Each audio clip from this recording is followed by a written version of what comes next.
Mama put respect. Agirls Chronicles episode 23. Soon enough, a girl had spent 17 full days with the doctor in the city, 17 days that carried her from the moment of her arrival, through the surgery, through the long slow recovery where her bruised body finally began to heal, and into a new rhythm of quiet comfort she had never imagined was possible. From the outside, everything looked perfect. A girl had never lived this well in all her years. She had food, warm clothing, clean water, and a man, the doctor, who stood by her with a kind of care she had never seen from anyone in her life. Some nights she lay awake on the bed, holding her healed body, whispering into the darkness. God, maybe this is why I suffered so much, so I can finally taste more good life. If not for that pain, how would I ever have known city? How would I meet someone like this man? But what she did not know, what she could never have imagined, was that all this comfort was wrapped around the edges of a trap she walked into herself the day she touched the widow's money pot. Because the pot had never been ordinary. It had been cursed. Long ago, that same pot had brought destruction into the widow's home. It was the pot that demanded blood, the pot that whispered commands. The pot that led to the death of the widow's husband and children, deaths the village mistakenly blamed on the widow herself. No one ever discovered the truth.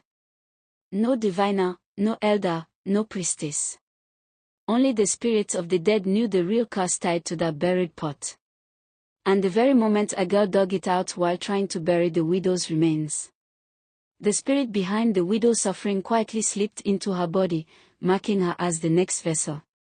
A vessel chosen to bring blood at the end of every full moon. The ritual was meant to claim its next life on the 21st night after a girl touched the pot. Now there were only 4 days left. That was when the nightmares began. Every night, a girl would see the same thing. The face of the widow she barely remembered, screaming, chasing her through the forest with the cutlass in one hand and the golden pot in the other. A girl would run, crying in the dream, not even knowing who she was running from, only that something ancient and bitter wanted her. And every time she woke up, she found herself on the floor, not on the bed. Cold. Shivering. Weak. Sometimes she would wake with soil under her nails. Other times she would see flashes, the broken heart, the widow's corpse, the buried pot, and she would call into herself and cry, whispering. Could it be that old pot? God, what have I done? Meanwhile, the man she lived with, no longer acting fully like a doctor, more like a guardian, began to notice changes in her. Her skin grew cold at random hours. Her eyes would drift away like she was seeing something far beyond the walls. And at night, whenever she was alone in her room, he heard whispers, rustling, thuds, sounds like feet dragging across the tiles. But each time he rushed in, he found her asleep, lying weakly, breathing heavily, sweat covering her forehead. When he asked, a girl only said, I'm fine. I'm okay, maybe it's bad dream. But she was not okay. On the 19th night, things turned darker. A girl began to see the village. Not in memories, but right before her eyes. Sometimes when she opened her room door to walk into the living room, she would suddenly find herself standing in the middle of the widow's abandoned hut, the smell of rot, the cracked mud walls, the broken calabashes. She would scream and run back inside the room, slamming the door, panting like a haunted animal.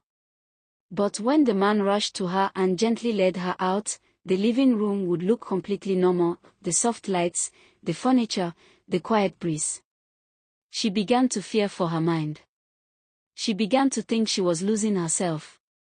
Unknown to her, something far more dangerous was happening, something ancient, wandering, hungry.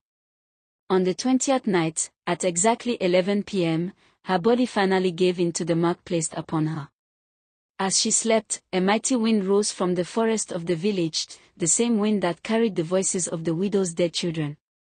It swept through the trees, across the fields, over the mountains, sliding into the city like a dark whisper. Through the open window of her room, the wind burst in with force. The curtains flew. The lights flickered. And a girl's sleeping body slowly lifted off the bed, her hair floating like she was underwater. The wind wrapped around her like invisible hands, turning her body towards the open window. Her fingers stretched. Her mouth opened silently. Her eyes rolled back. Before anyone could stop it, the wind pulled her through the window and carried her high above the sky. The city lights shrinking below her. The roads blurring into darkness. The world becoming a single silent shadow. She was carried across distance in seconds. Back to the village. Back to the forest.